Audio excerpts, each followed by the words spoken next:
അമിത ജോലിഭാരം റോബോട്ട് ആത്മഹത്യ ചെയ്തു, അന്വേഷണം തുടങ്ങി.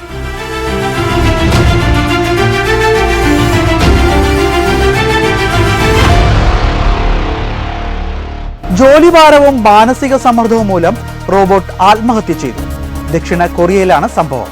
ടൈംസ് ഓഫ് ഇന്ത്യ ഉൾപ്പെടെയുള്ള ദേശീയ മാധ്യമങ്ങളാണ് വാർത്ത റിപ്പോർട്ട് ചെയ്യുന്നത്. റോബോട്ട് ജോലി ചെയ്യുന്ന ഓഫീസ് പ്രവർത്തിക്കുന്ന കെട്ടിടത്തിന്റെ 2ാം നിലയിൽ നിന്ന് താഴേക്ക് വീണ നിലയിൽ കണ്ടെത്തുകയായിരുന്നു.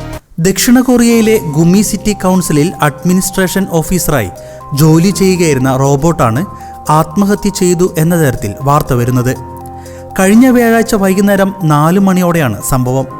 കാലിഫോർണിയ ആസ്ഥാനമായ ബെയർ റോബോട്ടിക്സ് നിർമ്മിച്ച റോബോട്ട് 2023 ആഗസ്റ്റിലാണ് ജോലി ആരംഭിച്ചത്. ആത്മഹത്യ ചെയ്തു എന്ന് പറയുന്നതിന് ഏതാനും മണിക്കൂറുകൾക്ക് മുമ്പ് സംഭവ സ്ഥലത്ത് റോബോട്ട് നിരീക്ഷണം നടത്തിയതായി ദൃക്സാക്ഷികൾ പറയുന്നു. കെട്ടിടത്തിന്റെ മുകളിൽ നിന്ന് വീണ ആഘാതത്തിൽ ചിന്നിച്ചിതറിയ റോബോട്ടിന്റെ ശരീരഭാഗങ്ങൾ ശേഖരിച്ചിട്ടുണ്ടെന്നും ആത്മഹത്യയുടെ കാരണം പരിശോധിച്ചു വരികയാണെന്നും അധികൃതർ പറഞ്ഞു.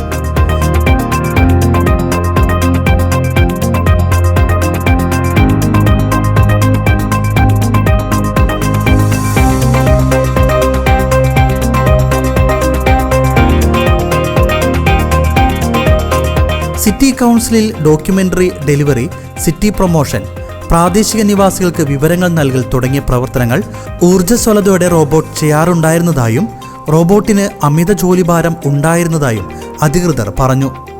രാവിലെ 9 മണി മുതൽ വൈകിട്ട് 6 മണി വരെയാണ് റോബോട്ടിന്റെ പ്രവർത്തന സമയം. എന്നാൽ ഇതിനെ ഒരു ആത്മഹത്യയായി കാണേണ്ടതില്ലെന്നും സമാനമായ സംഭവങ്ങൾ ഇതിനു മുമ്പും നടന്നിട്ടുണ്ടെന്നും റോബോട്ടിനുണ്ടായ ചില സാങ്കേതിക തകരാറുകളാണ് ഈ അപകടത്തിന് കാരണമെന്നും വിദഗ്ധർ അഭിപ്രായപ്പെടുന്നു.